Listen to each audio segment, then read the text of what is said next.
Bea Alonzo, Dominic Roque, kumpirmadong hiwalay na. Kahapon lamang sa isang showbiz talk show na hosted by the King of Talk, Tito Boy Abunda. Dito ay binahagi niya ang nakalulungkot na balita na nagkausap sila ni Bea Alonzo at sinabi nito sa kanya na hiwalay na sila ni Dominic Roque.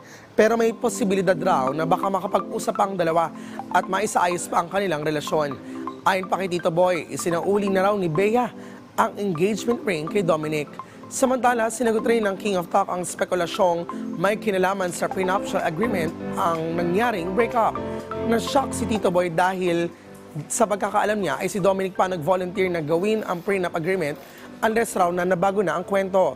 Kinall out rin ni Tito Boy ang mga tao nagsasabi na problematic raw si Bea at ang mga nagsasabi rin na walang pera o hindi mayaman si Dominic. Say ni Tito Boy, quote-unquote, "You have the right to comment, you have the right to share your opinion, pero sana'y let exercise prudence, caution, and most important of all, kindness." Matatandaang since 2021 pa in a relationship sina Bea at Dominic at na-engage sila noong July last year sa Las Casas sa Filipinas, Alcazar sa Quezon City.